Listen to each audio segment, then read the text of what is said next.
The last light of day bled slow across the Dakota plains, turning the horizon the color of old bruises.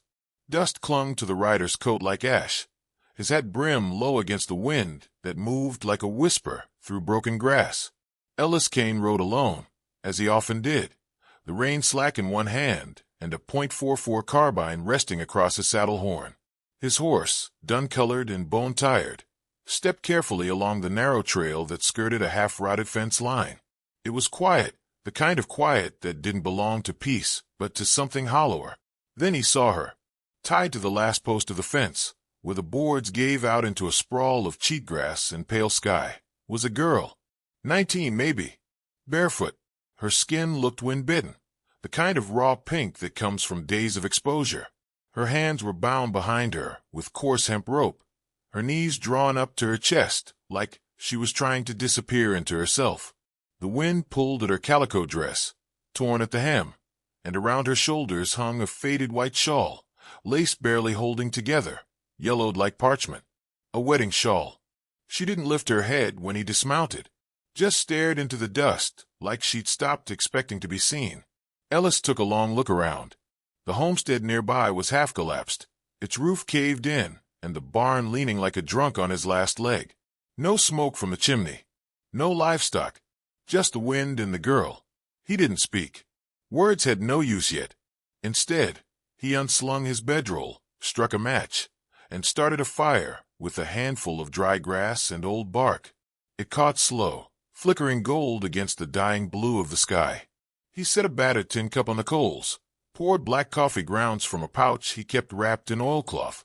The smell of it, burnt and bitter, cut through the chill. Only then did the girl glance up. Her eyes were wide and wrong, the kind of wrong that meant she hadn't slept in days. Her lips were cracked, mud on her knees. Ellis noticed how she kept the shawl clutched tight at her neck, like armor that couldn't protect her.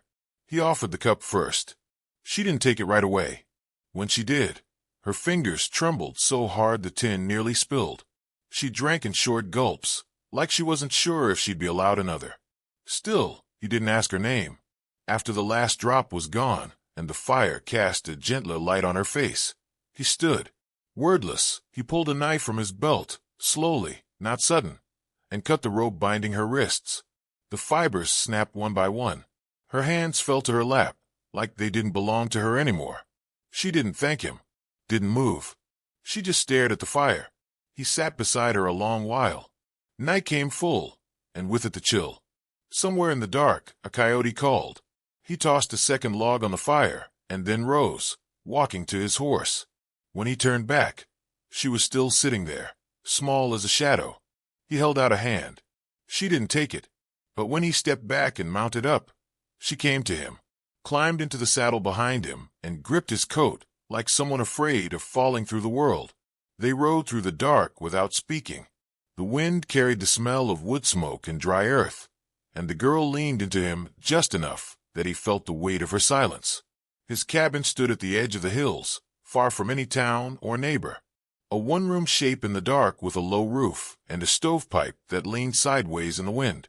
He'd built it himself, not for comfort, but for quiet. Inside, the fire still held coals from that morning. He lit the lantern, its glass smudged and ambered, and set it on the table. The girl stood just inside the door, not moving. He didn't ask her to. He didn't ask anything. He laid a blanket on the cot in the corner, brought her a tin cup of water, set a heel of hard bread on a chipped plate. She took it all without a word, eyes low. Her shoulders trembled once, maybe from cold, maybe not. Ellis turned his back to give her space, rolled out his own bedroll near the fire, sat down and poured himself what little coffee was left. The wind sighed through the gaps in the walls, but inside, the silence settled like dust. She didn't cry. She lay down without sound, wrapped in the wedding shawl like it still held the scent of someone lost. The firelight flickered against the lines of her face, casting long shadows on the wood. Ellis stared at the flames until they blurred. He wasn't soft. Never had been. But something about the girl tied to the fence post, left like old tools or bad memories, sat heavy in his chest. Still, he said nothing. Sometimes, rescue comes without words. And sometimes, The quiet is the only kindness left in the world. Clara woke to the smell of wood smoke and the sound of steel biting into wood. Outside the cabin, the sun had barely cracked the rim of the hills, spilling a pale gold light over frostbitten grass and the ash-powdered stumps near the chopping block. Ellis stood with his back to her, sleeves rolled, axe rising and falling in rhythm, like he was keeping time with something older than music. Inside, the air was cold enough to see her breath. The coals in the hearth still glowed faint, and she rose stiffly from the cot, wrapping the wedding shawl tighter around her shoulders. It smelled faintly of cedar, though the lace was fraying along the edges. She held it close, more out of memory than warmth. Her bare feet made no sound on the worn floorboards. The cabin was simple, a table with 2 chairs, a tin basin, a shelf of jars holding beans and dried root, a crate of tools, and 1 rope nailed to the wall above the door.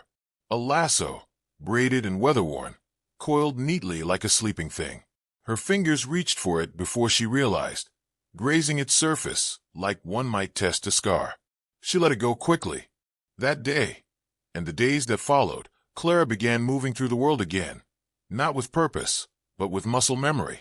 She fetched water from the creek, her hands pink and raw from the cold. She swept the ashes from the hearth, coughing quietly when the dust stirred.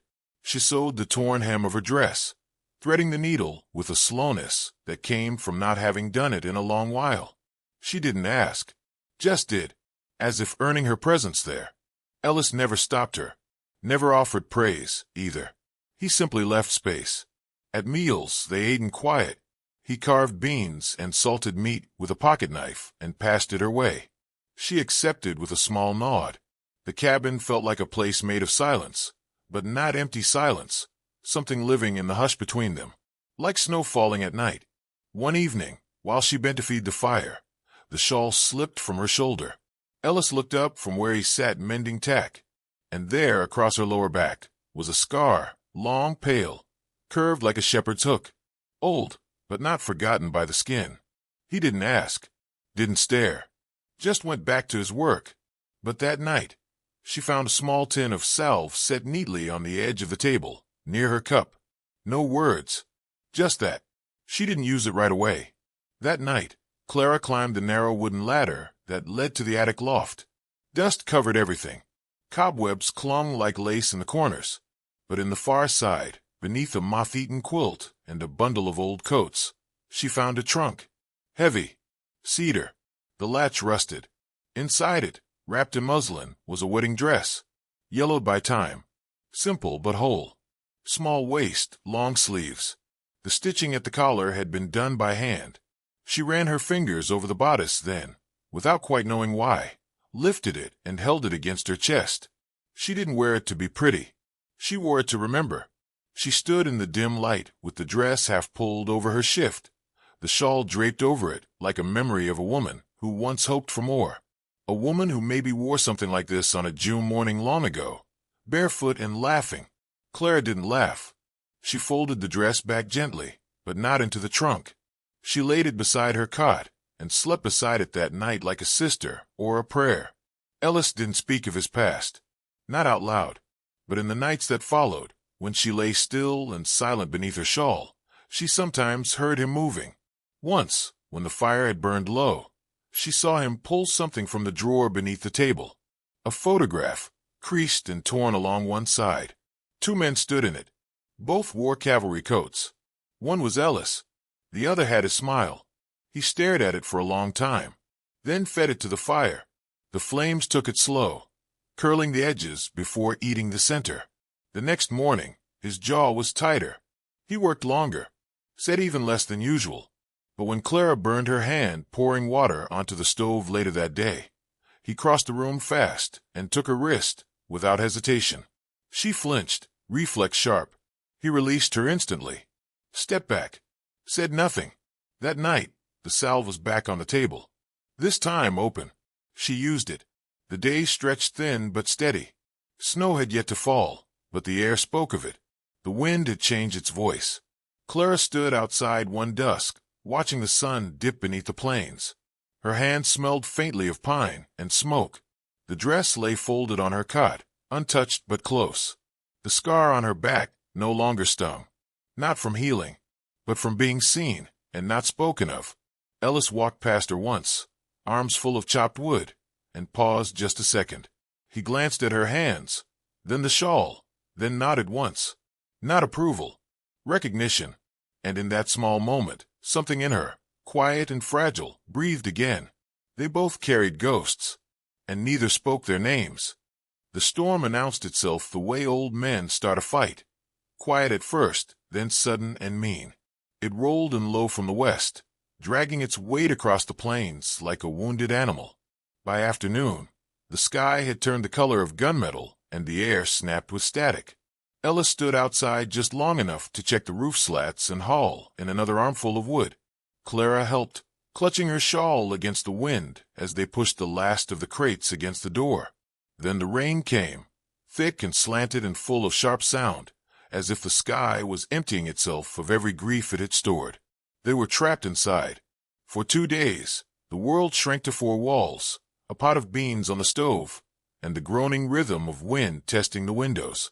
The fire hissed in the hearth, and the lantern burned low. The cabin became its own weather, a place of steam and silence, of shared breath and muffled footsteps.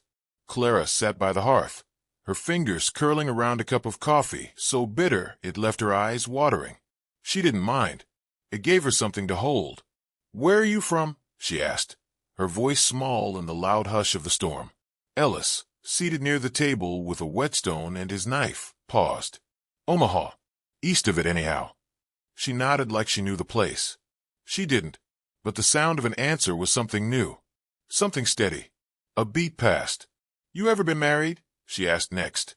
He looked up, brow creased, then back down at the blade. "No, ma'am." Her lips twitched. "Don't call me that. You're not 60. He grunted, maybe amused. "Fair enough, miss." She didn't correct that one. By the second day, the worst of the rain had turned to sleet, ticking gently against the window panes. The quiet between them felt less like absence now and more like waiting. For what? Neither could say. Ellis said something dry about the beans being punishment for past sins. Clara smiled, for the first time not out of politeness, but something close to warmth. It surprised both of them. Then came the knock. It was soft but sharp. 2 taps. Ellis was already on his feet before Clara even stood. His body moved with a kind of quiet memory, habit born from years of solitude and threat. He stepped to the door, hand hovering near the latch, eyes flicking to the window. Through the glass, blurred by water and gray light, Clara saw him, a figure standing in the rain, wrapped in a thick wool blanket the color of wet ash. Long dark hair slicked to his shoulders, rifle held low, not raised, but not hidden either. Ellis opened the door halfway. The cold spilled in like a flood. "Taka," he said. The man nodded once. Ellis Kane. They stared at each other a long moment, rain dripping from their hats, their boots sinking into the same patch of wet earth. Then Ellis stepped outside, closing the door behind him. Clara stood at the window, breath held.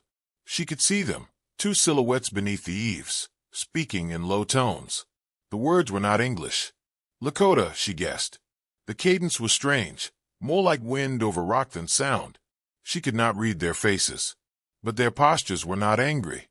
Not easy either. Just heavy. She remembered the salve on the table, the scar, the burned photograph. Clara pressed her palm to the cold glass. Whatever happened 5 years ago between their families, whatever blood had soaked into the dirt, it hadn't ended, not really. But maybe it had quieted.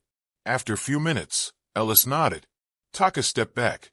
Without ceremony, the man turned and walked into the rain. No farewell, no handshake. Just the kind of departure that carried its own meaning. Ellis came and soaked through, his coat streaming water onto the wood floor. He didn't speak. He hung his hat, dropped the rifle near the door, sat at the table like a man who had just walked through an old wound. Clara handed him a towel. He took it without a word. Later, when the fire had been built up again and she lay beneath her shawl, she noticed something. The rifle was no longer beside his saddlebag. It stood propped by the door now, loaded and ready. She stared at it for a long time. That night, the wind slowed. The storm began to drift east. But something lingered in the cabin. Not fear, not exactly, but the kind of weight that comes when you realize safety is never a guarantee. Only a borrowed thing. Clara curled tighter beneath her blanket. Outside, the last raindrops slid down the glass in silver threads. Inside, the fire cracked once, sharp and sudden. Ellis didn't sleep, and neither did she. The first time she braided her hair again, it was nothing to look at, uneven, hurried, half loose by midday, but held. Ellis noticed it, though he didn't speak on it. Just looked for a breath longer than usual as she poured coffee that morning. The braid hung down the back of her dress like a quiet declaration. I'm still here. Clara began humming sometimes, soft and tuneless, especially while folding the laundry she washed down at the creek. The shawl still draped over her shoulders like a memory, but her hands moved faster now, with purpose. When the wind blew through the window, she didn't shrink from it anymore. She simply reached up to pin her braid tighter. Ellis had begun teaching her to split logs. It started with him handing her the axe without explanation. She blinked at it, skeptical, but didn't refuse. He watched her stance, showed her how to balance the weight of it with her shoulder, not her wrist. She missed the log 3 times, grazed her own boot once, swore under her breath. Ellis raised a brow, but said nothing. The 4th swing split the round clean. She looked up at him with a crooked smile. He grunted, barely a smile of his own. But it was enough. There was warmth now. A slow thaw, like winter testing its own strength. And still, something unspoken stretched between them, thin as thread, heavy as chain. Then came the boiling water. It was late afternoon, the sun silvering through the windows. Clara leaned over the stove to check the stew, her braid falling across her shoulder, steam rising like breath from a wounded animal. The kettle tipped faster than she expected. Hot water splashed across her right hand. She cried out, dropped the ladle. Before she could register the pain, Ellis was beside her, taking her wrist. Her reaction was pure instinct. A flinch so sudden, she nearly struck him. Not from pain, from memory. He let go the second he felt her pull away. Stepped back like she'd burned him instead. Neither of them spoke. She pressed the wet cloth to her skin, her breathing shallow. He moved to the other side of the room, staring out the window, though there was nothing out there but dusk. That night, silence returned, not the good kind. The fire snapped too loud. The stew tasted of ash. Ellis sat on the porch long after dark, sharpening a blade that didn't need it. The metal whispered with every stroke against the stone, though his eyes didn't follow the rhythm. His shoulders held the shape of guilt. Clara watched him from inside for a long while, her hand now wrapped in cloth, before stepping out into the cold. "You don't have to fix it," she said quietly. He didn't turn, just kept running the blade. She stood beside him anyway. Her breath made small ghosts in the air. "I dropped a lantern once," she said. "Broke it. Wasn't even lit. My father tied me to the fence the whole night." Her voice faltered, not from emotion, just from dust. "Next morning, he gave me a boiled egg like nothing happened." Ellis's hand paused mid-sharpening. He didn't say a word, but she saw his jaw clench, tight as a fist. Then slowly, he set the knife down in the dirt, left it there. That was enough. They went inside without ceremony. The fire was low. She knelt and fed it 2 pieces of pine. Sparks rose like fireflies. Then she stood and crossed the room to the cot. From beneath it, she pulled the wedding dress. She didn't put it on, just unfolded it slowly in her lap and let the lace spill over her hands. "My mother was buried in one just like this," she said softly. Ellis looked at her, not startled, not moved in the way a man cries, but in the way a man listens with his whole being. "That's a good way to be remembered," he said after a long while. Clara nodded, braid trailing over her shoulder, hand still wrapped. They didn't speak again that night, but the fire burned longer than it needed to, and in the silence between them, something shifted, not forgiveness, not understanding, but the beginning of a bridge, a fragile thing, still standing. Ellis left just after dawn. No fanfare, just a low grunt, a nod toward the coffee on the stove, and the steady clop of his horse heading down the trail toward town. Clara watched him from the doorway, arms wrapped tight around her middle, the wedding shawl drawn close like armor. Morning frost still laced the porch railings, and his figure shrank into the mist until it vanished, like breath on glass. He said he'd be back by sundown. But sundown came and went. The fire burned low. The coffee turned cold. The quiet turned hostile. She sat in the chair by the window, a rifle balanced across her lap, not Ellis's, but the old one he kept mounted above the hearth, barrel rusted but clean. Her hands rested lightly on it, as if remembering how to hold something that could keep her safe. Outside, the wind shifted. Trees murmured. The moon rose thin and pale as a nail scratch. She waited. As the stars bled into the sky, hoofbeats echoed down the ridge, but not Ellis's steady single rhythm. Multiple horses. Laughter. The sharp crack of boots on frozen ground. She stepped outside and slipped behind the barn. For men rode by along the outer fence.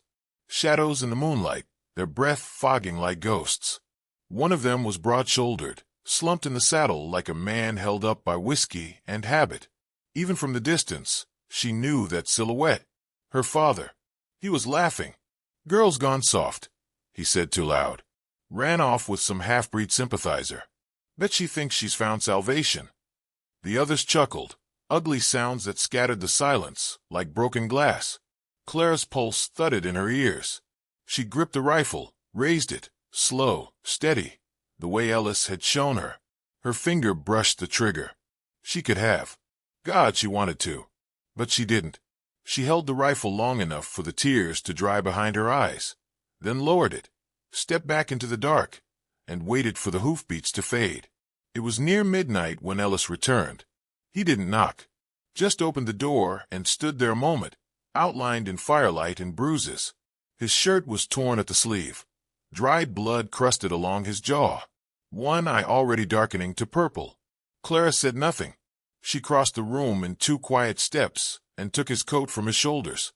He didn't resist, just let her ease it off and hang it on the nail. "They were in town," he said hoarsely. "I know. Saw me. Your father asked where you were."